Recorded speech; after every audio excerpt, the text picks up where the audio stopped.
radiocatólica.com. Muchas gracias por estarnos recibiendo y tenemos pues esta gran sorpresa que vamos a estar haciendo el programa y haciendo ejercicio, aquí con las pesas estas que vamos a tener aquí. Si se fijan, vamos a tener que aprender a hacer equilibrio. ¿Por qué? Pues resulta que los micrófonos que se requieren para hacer los programas y que ustedes nos vean con movimiento de mano y toda la cosa, pues ya pasaron a mejor vida. Y bueno, estamos uniéndonos a toda la campaña de María Visión, pues para pedirles el apoyo a ustedes y adquirir aquel equipo con el cual vamos a poder desarrollar los programas con la calidad y tecnología que dignifiquen el contenido de nuestras transmisiones y todo para servirles a ustedes. Y bueno, ya, después de este necesario, esta cápsula informativa, pasamos a nuestro programa. Muchas gracias por sintonizarnos, muchas gracias. Sintonizar, si no se puede sintonizar, ¿verdad? Es la costumbre que queda de la tecnología analógica. Gracias por poner la señal de cable y recibirnos en sus hogares. Muchísimas gracias. Están con nosotros nuestro hermano Arturo Marino Sorno. ¿Qué tal, padre?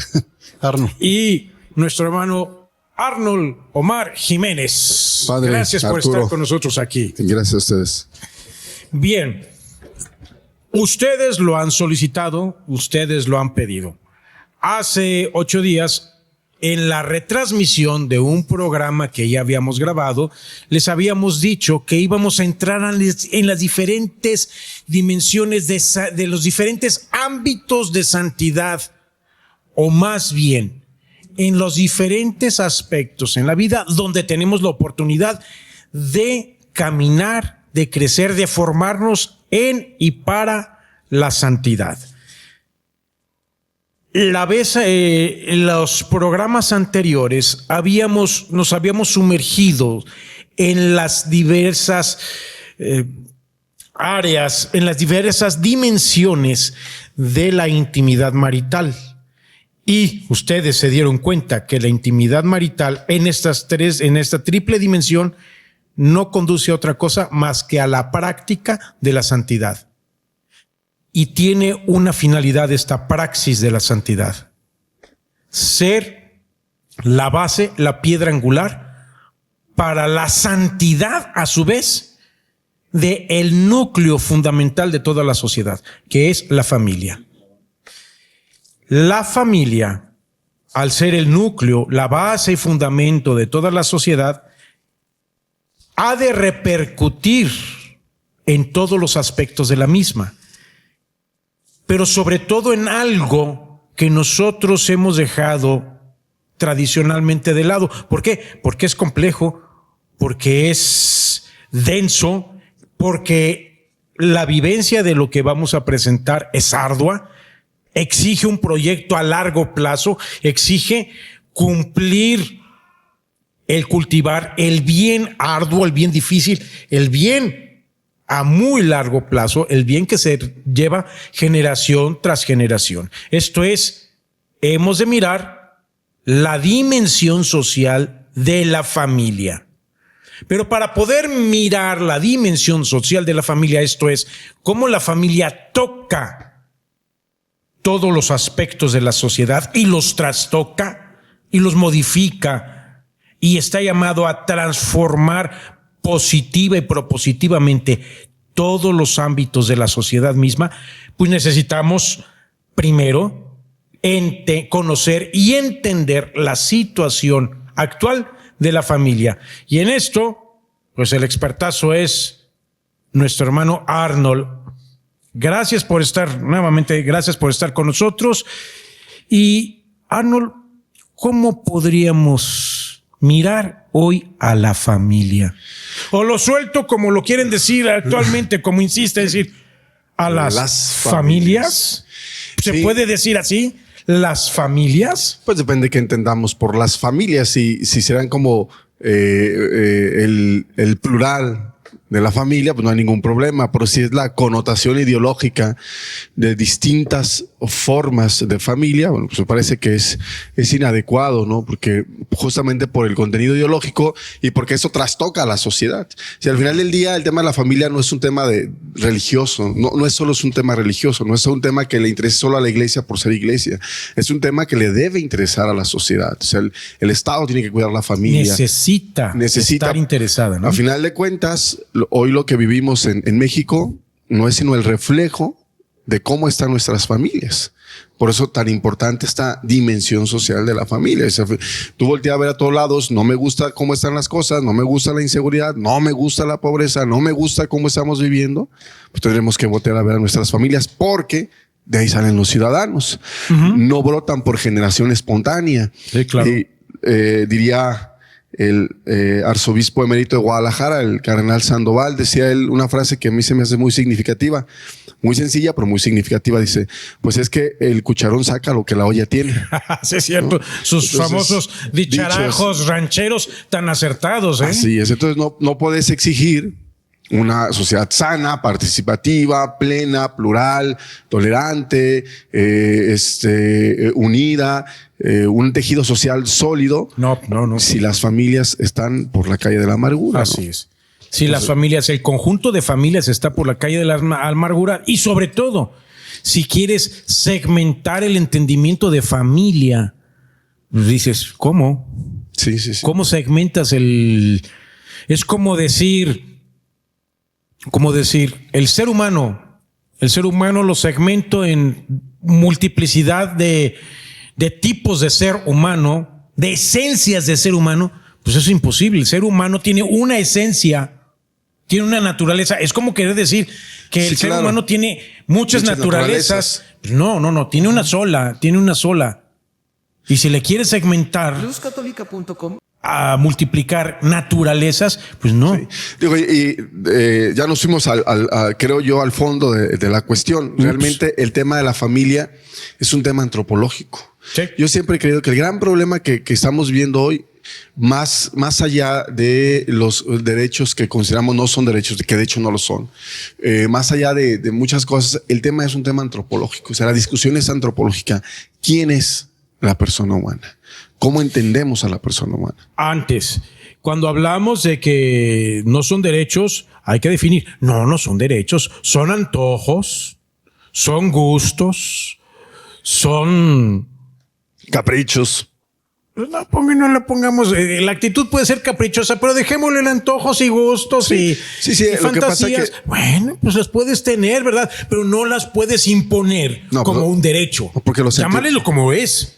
Si los sentimientos no se legislan. Así es. No es un deseo. Bueno, pues llámale como es. Es un deseo, pero no le pongas derecho. Claro. Sí. Yo pienso que antes de entrar de lleno al tema de la dimensión de la familia, como bien lo dices, dimensión social de la familia, como bien lo dices, es bueno como poner el contexto de lo que está viviendo y padeciendo la familia. Claro. Adelante. Y bueno, yo creo que este cambio de época del que tanto se nos habla en el documento de Aparecida, de eso que se nos viene diciendo desde el magisterio de la iglesia, que estamos viviendo no una época de cambio, sino un cambio de época, lo que implica, es más, hace poco leía a un autor que decía, no es solo un cambio de época, es un cambio de era. Lo que implica nuevos paradigmas, lo que implica nuevas formas de explicar la realidad, está afectando fuertemente no solo a la familia, sino a toda la realidad que hoy vivimos. Oye, espérame, decir cambio de era es pesadísimo. Hay que entender, el ser humano hasta este momento lleva vivido dos eras: el paleolítico y el neolítico. Si estamos hablando de un cambio de era, está tremendo, ¿eh? Sí, porque además si es un cambio de era con las características estas, Dios guarde la hora. No, y él ponía uno de los primeros ejemplos, por ejemplo, cómo hoy se están recorriendo las estaciones del otoño, el invierno. Sí, claro, claro. Nada menos por acá, por estas regiones, mes de octubre teníamos lluvias, ¿no? Así es. Los fríos se prolongan hasta marzo, o sea, así es. Da una serie de argumentos, sí, es interesante, pero aun cuando fuera un cambio de época, esto ha implicado... ¿Un cambio de era? Implica pues cosas muy profundas, porque cambian los paradigmas, la forma de entender la realidad. Y junto a este cambio de época, tenemos como dos cuestiones muy importantes que podemos explicar después de este corte.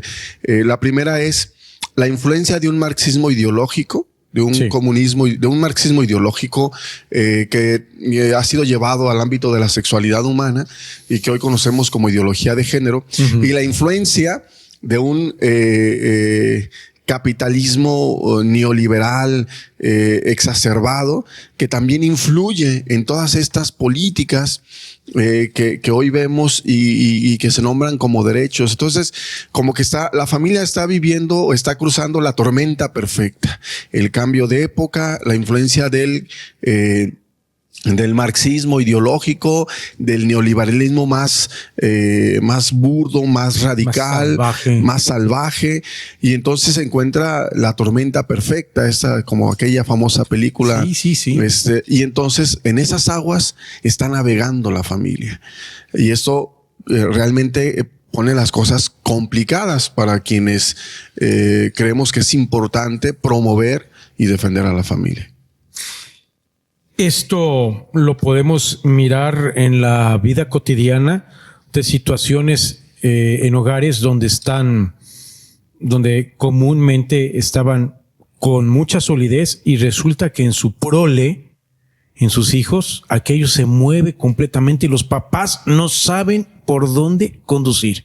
Y papás con formación, ¿eh? Sí, claro. Arturo, sobre este punto, ¿cómo han vivido en las comunidades que has atendido esta situación dramática?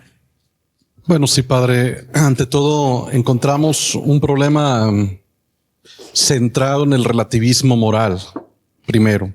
Sí.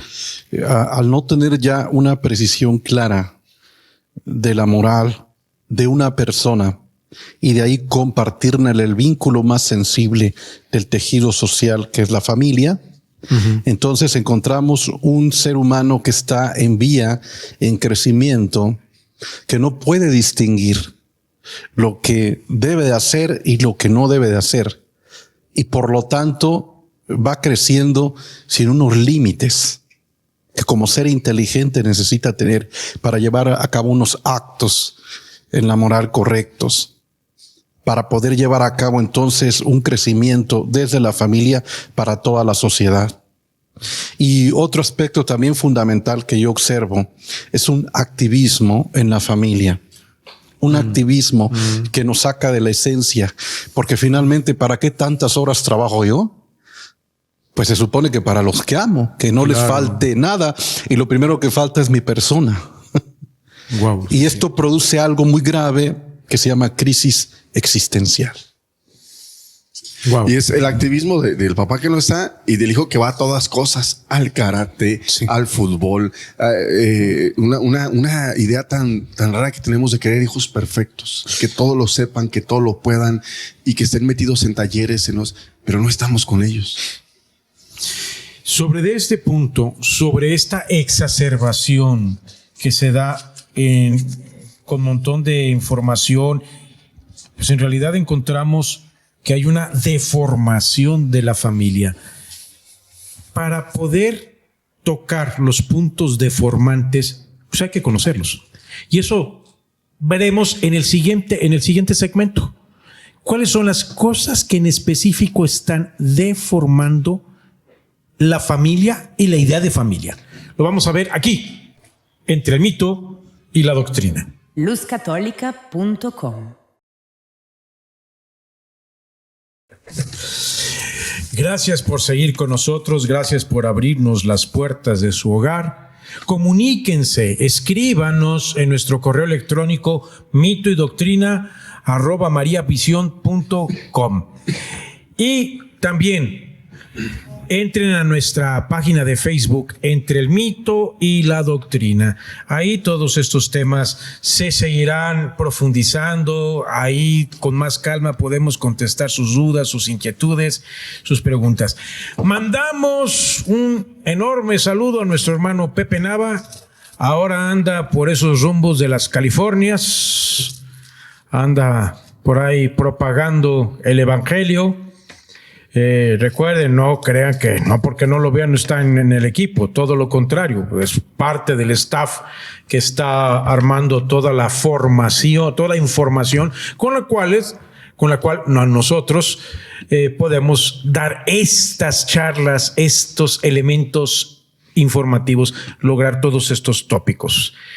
Ahí también pueden seguir tanto a Pepe como a Arturo, que son los que más salen fuera a dar temas, dar conferencias, retiros, etcétera. Síganos la pista. Y estábamos hablando de pistas, pues estábamos en el segmento anterior viendo cuáles eran estos puntos que son los que van deformando tanto a la familia como la idea de la familia. Arnold. Sí, decíamos hace unos momentos que la familia está viviendo una tormenta perfecta que quizás comenzó a radicalizarse a partir de 1970, cuando la Asociación Psiquiátrica Americana determinó que la homosexualidad, considerada hasta entonces como una enfermedad mental, no podía ser más catalogada ni llamada enfermedad. Y lo hizo no después de un estudio, no lo hizo después de una profundización, sino por la presión externa de lo que se conoce como el lobby gay, que es todo este cabildeo perverso, dicho sea de paso, que busca imponer sus caprichos, al margen de la cuestión científica. Ejercen una presión por intereses de este grupo, y entonces la Asociación Psiquiátrica Americana saca de su catálogo de enfermedad de la homosexualidad, y ahí empieza una... Antes, para que no digan, son homofóbicos. No. Estamos dando datos exactos y precisos, que no lo decimos nosotros, lo dice el mismo lobby gay. Ha sacado un libro exaltando sus triunfos, sus logros, en cómo llevaron su proceso. No lo estamos inventando nosotros, para que luego no digan que ellos son... No. Son datos de ellos mismos, que se reconocen que han hecho un trabajo de lobby de más de medio siglo. Así que no estamos, para que luego no digan que Chuchita la bolsearon, que nosotros somos los culpables, ni más paloma. Sí, mira, y las cosas son tan evidentes, por ejemplo, como cuando se modifican leyes, cuando se legislan en el caso de México, en lo que hoy es la Ciudad de México, antes Distrito Federal, o en el caso de Jalisco, cuando se modifica la ley para hacer la famosa ley de libre convivencia, tú ves cuántas personas homosexuales se acercan a este tipo de legislaciones para casarse. Es mínimo. Sí, es raquítico. No les interesa el matrimonio. No les interesa, así es. Al lobby le interesa destruir el matrimonio. Es curioso, es una contradicción de fondo. Hablan de que el matrimonio es una institución del heteropatriarcado opresor que debería desaparecer, y reclaman el matrimonio. Entonces, no entiendo, o sea, no se sabe cuál es el, pareciera no saber cuál es el punto, pero el punto es destruir el matrimonio, destruir a la familia. Entonces este lobby comenzó después de la famosa revolución sexual, en los años 70, con eso también esta influencia de la Asociación Psiquiátrica Americana, y empezó a crecer una cultura. Antes que digas, para puntualizar el por qué esta situación se menciona como crucial, porque la Asociación Psiquiátrica Americana no llevó ni un estudio científico para poder decir que la homosexualidad no era una enfermedad. No hizo ni un estudio. Vaya, no se puede hacer ciencia por votación. Claro. Eso no existe. La ciencia es el estudio sistemático de hechos objetivamente verificables. Y esto se lo enseña uno hasta el cansancio. Entonces, eso que hizo la Asociación Psiquiátrica Americana no es ciencia, es condescendencia, que eso es diferente. Y luego, a partir de este momento, el lobby gay es una estrategia muy interesante que se basa en 4 claves así muy concretas. Primero, la victimización de los homosexuales, es decir, somos perseguidos. Este término de homofobia, es decir, cuando tú no estás de acuerdo, dices que eres homofóbico y uno dice, espérame, no estoy de acuerdo y eso no me hace que odie a nadie. Podemos estar en desacuerdo, pero no odiar a nadie. La presión y el cabildeo sobre instancias de gobierno, legisladores, organismos multilaterales como la ONU, la UNICEF, el Banco Mundial, una presencia constante y continua de presión, de lobby. Otra de las estrategias fue la presencia continua en los medios de comunicación. Porque Tal son vez los haya medios sido la mayor, ¿eh? La mayor, porque son los medios de comunicación los que generan cultura. Y entonces, de repente veíamos la figura del homosexual ahí como chistosita, que cortaba el pelo, bla, bla. Y hoy ya las vemos como los que hacen una familia y están los hijos y son muy buena onda. Y finalmente, la consecución de recursos económicos que garantizan el trabajo de estos cabildeos, de esta presión. Recursos que llegaban vía Estados Unidos y que es evidente hoy ante la presencia de un presidente como Donald Trump, que les ha dicho no más dinero para esto y otras cosas, y se ven descapitalizados. Pero empezó esta creciente presión desde los organismos multilaterales a los países, obligándolos a cambiar las leyes, cambiar las legislaciones para que aceptaran nuevas formas de familia o nuevas formas de matrimonio, sin ningún fundamento. Más que, si no lo haces, pues no hay dinero. Si no lo haces, te penalizo. Si no lo haces, este tipo de presión de los organismos multilaterales, ¿no? No todo ha sido negativo. Siempre es muy alentador, por ejemplo, algunos aspectos positivos en ese sentido, como lo que ha declarado por 4 ocasiones consecutivas el Tribunal de Derechos Humanos, el más grande e importante del mundo, el de Estrasburgo, que ha declarado que los países que no legislan en favor del matrimonio o del mal llamado matrimonio entre personas del mismo sexo no discrimina ni atenta contra los derechos humanos. Hay quien dice que el tribunal ha dicho que los estados no deben aceptar el matrimonio parental. Eso es una mentira. Lo que ha dicho es que si no lo aceptas, no estás atentando. No estás lesionando. Es decir, derecho. No existe el derecho al matrimonio homosexual. De hecho, el matrimonio no es un derecho. El matrimonio es un contrato civil entre 2 personas. No es un derecho. Nadie tiene derecho a casarse. No vas a encontrar el derecho al matrimonio. Es un contrato entre 2 personas. Y el Tribunal de Estrasburgo, que es más grande de Europa, con 47 países miembros, de manera tajante ha dicho, no existe ese derecho. Y es que lo que tú estás diciendo es muy acertado. O sea, no existe el derecho al matrimonio. Existe el matrimonio como contrato y tienen derecho a este contrato las personas que sean aptas para el contrato, como cualquier contrato. Exactamente. Por ejemplo, yo quiero ser astronauta y voy a la NASA y voy a firmar un contrato para subirme a la siguiente misión espacial. Pues que van a decir, padre, pues qué bueno que tiene ganas, ¿verdad? Pero no tiene las condiciones. No tiene las condiciones. Y no están vulnerando. Primero, con la cinturita de boiler que me cargo. Así, marca. No, ya iba a decir. No se puede. ¿Puedo yo decirla? No. O sea, no se puede. O sea, cuando no tienes la aptitud para un contrato, no la tienes. Punto. Sí, y vaya, eso no es negarle derechos a nadie, eso es justicia, porque justicia es darle a cada quien lo que le corresponde. Así es. Si no me corresponde subirme a un cohete para llegar a la luna, no me corresponde porque me voy a morir a medio. Sí, ahí hay que. ¿No? Si subir las escaleras de aquí ya nos daban infarto, imagínate en el cohete. Pero esto es muy interesante porque la presión de los organismos multilaterales es muy fuerte. Hay una especie de esto que llaman la cultura débil, del pensamiento débil, perdón, donde los legisladores, los organismos multilaterales no se animan a pensar. ¿sí?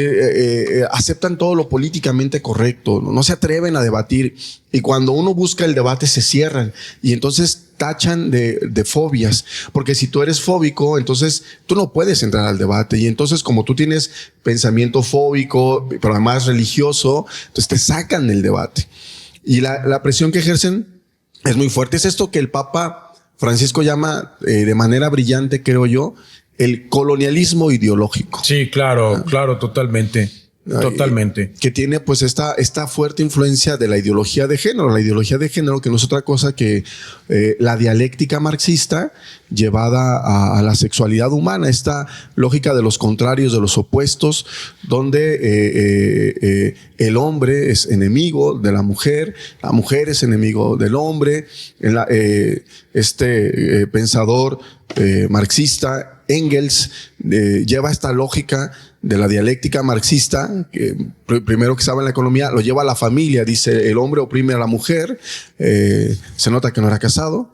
Dice, la mujer oprime al hombre y es una... No fue casado, ¿verdad? No, pues por eso decía eso. Ahí es una... Nadie se ha puesto a estudiar la historia, la historia de Engels señores, en la historia familiar ahí sobre tiene un texto sobre la familia. No, pero a él, como lo hicieron con Freud, sí, que lo elevaron, lo pusieron sobre los cuernos de la luna y bueno, a alguien se le empezó a ocurrir, a ver, bueno, ¿qué hay detrás de? Y resulta que nos encontramos con un cocainómano. Y cuando empezaron a analizar a Freud como cocainómano y los resultados de sus propuestas, empezaron todos los cabos sueltos empezaron a amarrarse y en este momento están en un bronconón para poder darle solución a toda la escuela que generó Freud y que no se sustenta porque es fruto de su adicción a la cocaína. Sí. Entonces, también habría que revisar ahí a Engels. Y la influencia de Engels ha sido muy fuerte en ese sentido. O sea, Engels decía que la familia era un sistema de opresión y para que el hombre sea libre, para que no esté enajenado, alienado, escindido, dividido, habría que buscar otras formas de familia, terminar con la familia. Y Gramsci, el padre del comunismo italiano, vendrá a darle a todo este pensamiento marxista un plus muy importante que es la cultura. Es decir, ellos lograron penetrar con todo este pensamiento a la cultura e hicieron cultura y da la impresión de que la batalla cultural, por ejemplo, nosotros la tenemos perdida. Digo, da la impresión porque solo da la impresión porque Jesucristo nos redimió, él ya ganó, nos ha dado la victoria, pero en este proceso temporal pues es muy difícil ante este embate. Y a esto se le suma yo creo el liberalismo, el capitalismo más liberal, más radical, económico, que tanto daño ha hecho a la humanidad, porque este capitalismo está imbuido de un pensamiento malthusiano. Aquí acabas de señalar algo muy interesante. Mirar las concordancias que tiene Malthus y Marx para poder entender cómo lo que parecería agua y aceite terminaron fusionándose. Pero lo vamos a ver en el siguiente corte, aquí, entre el mito y la doctrina.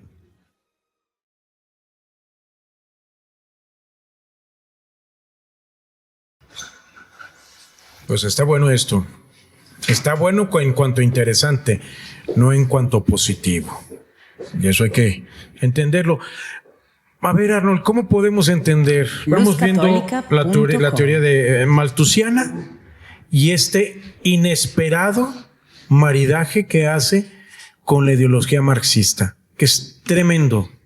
Sí, bueno, esta idea Malthus era un sacerdote anglicano, sí. Que él hacía una proyección que parece tener lógica. Dice, hay tantos recursos naturales, hay tanta población, tienen que estar equilibrados. Pero él hizo unas cuentas muy burdas y que al final del día no salieron. Es decir, él creía, por ejemplo, que para el año 2003 ya no iba a haber prácticamente humanidad ni recursos naturales. Y esta mentalidad permeó mucho en el capitalismo, que tiene un origen también además protestante y estas cosas, ¿no? Entonces, esta mentalidad influye mucho en eso y hoy quienes quienes manejan las economías del mundo piensan de esa manera. Entre menos población haya, controlamos más. Lo dijimos aquí en un programa hace tiempo que el 1% de la población mundial tiene más dinero que el 99% Así restante. es. El 1% de la población tiene el 51% de la riqueza mundial. Sí, sí. Entonces, además, los últimos 15 años, los pobres se hacen más pobres, los ricos se hacen más ricos. Entonces, la brecha es cada vez más grande y hay ese interés, hay ese perverso interés y creencia de que entre menos población haya, es más fácil controlarla y se puede tener más recursos. Claro, es una cosa burda porque quien genera riqueza es la persona. El dinero no brota en las plantitas. De manera Entonces, espontánea. así es. Y se juntan estas dos ideas y hoy tenemos eso, es decir, un ataque sistemático, programado, desde instancias internacionales que influyen sobre todo en países que hoy les llaman en vías de desarrollo. Antes les decían tercer mundo, pero para que no se oiga tan feo, hoy les dicen en vías de desarrollo. ¿Cómo los presionan? Mediante cuestiones económicas. México ha sido víctima muchos años de estas influencias y es curioso hoy, por ejemplo, ver instituciones como Amnistía Internacional pugnando por el aborto. Es impresionante porque Amnistía Internacional la fundó un católico convencido. Sí, sí. Basándose en la doctrina social de la Iglesia, que actualmente Amnistía Internacional se pasa por el arco del triunfo. La doctrina social de la Iglesia.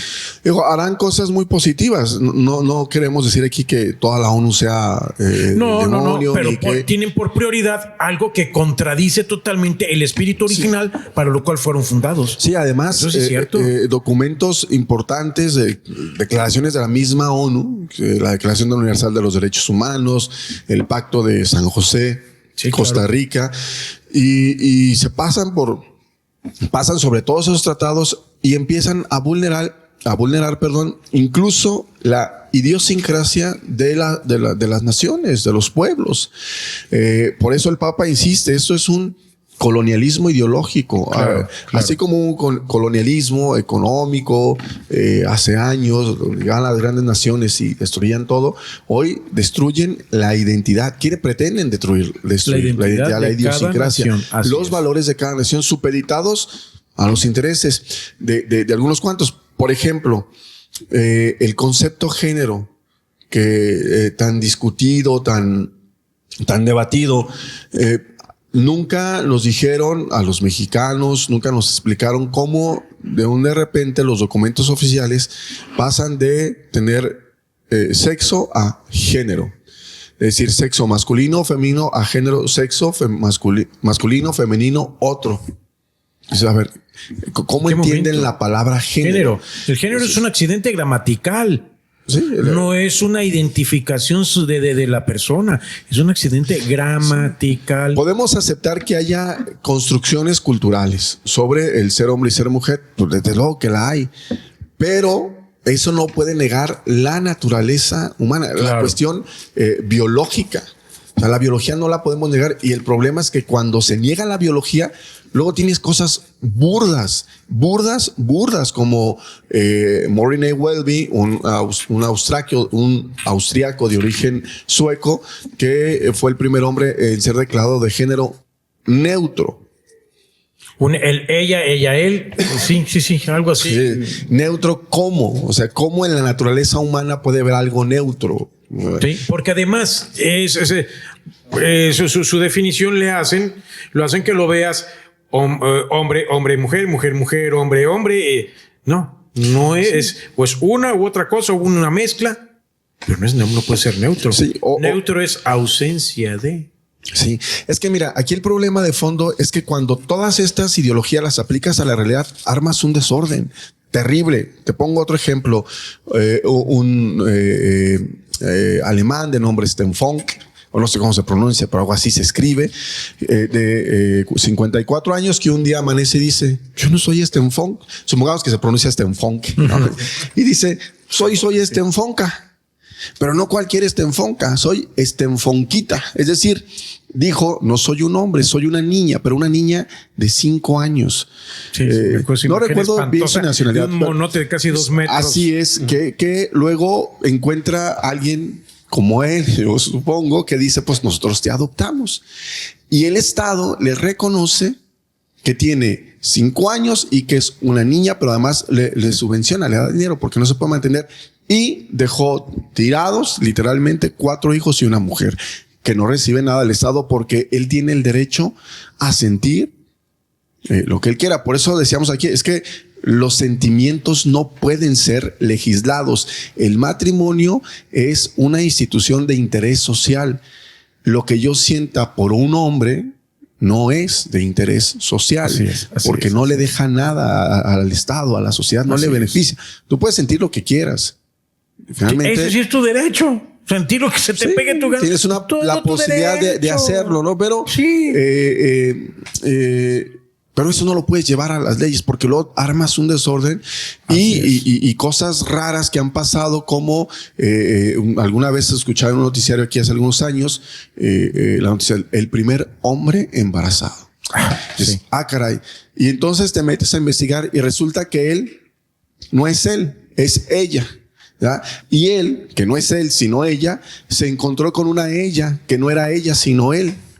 Y entonces él, que no es él sino ella, y ella, que no es ella sino él, ella que no es ella sino él, embaraza a él que no es él sino es ella. Y aunque parece un trabuco, lo digo porque así de burdas son las cosas. Dice uno, tanto brinco estando el suelo tan parejo. Es decir, estás mintiendo, estás maquillando una realidad biológica.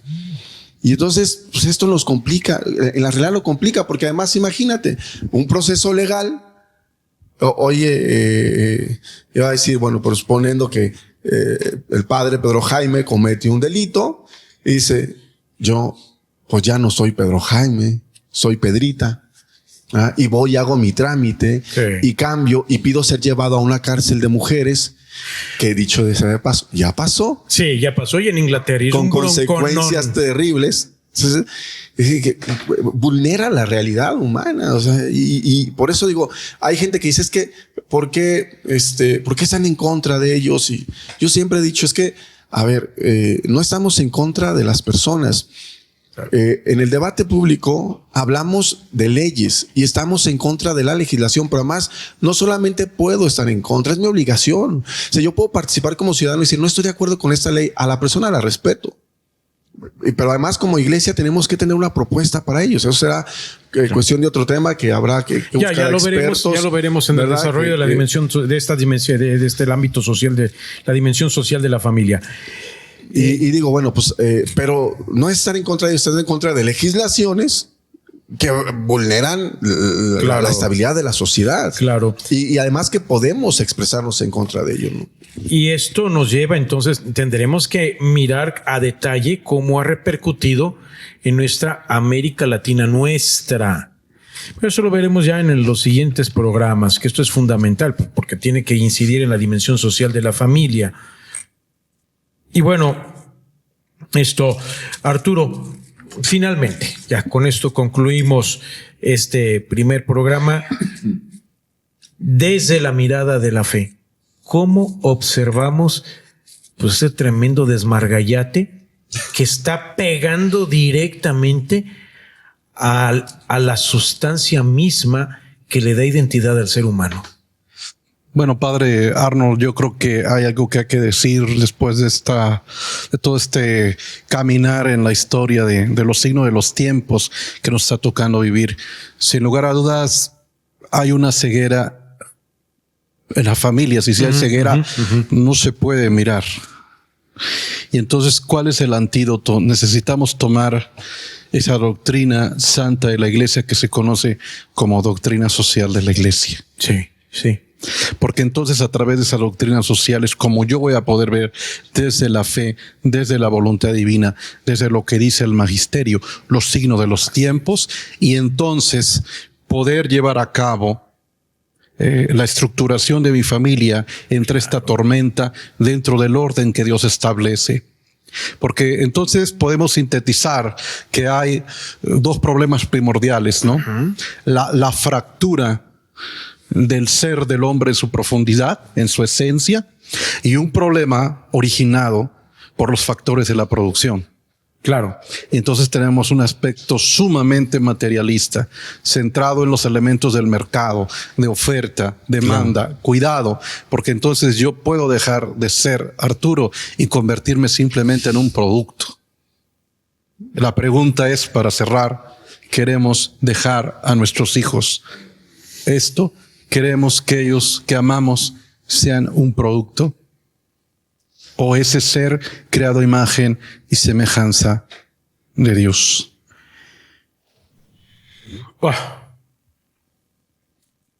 Hemos visto cómo se ha dado una síntesis perversamente perfecta en la cual las grandes élites les cayó como anillo al dedo la herramienta idónea para poder llevar a cabo sus propuestas. Pero siempre la fuerza no está ni en el mundo ni en el inframundo. Está en el cielo. Y el cielo, desde un principio, decidió hacerse presente aquí en la tierra, en el Dios encarnado. Y el Dios encarnado nos acompaña en todo momento y en todo instante. Y lo vamos a ver cómo nos acompaña en los siguientes programas, mirando la dimensión social de la familia. Aquí, entre el mito y la doctrina.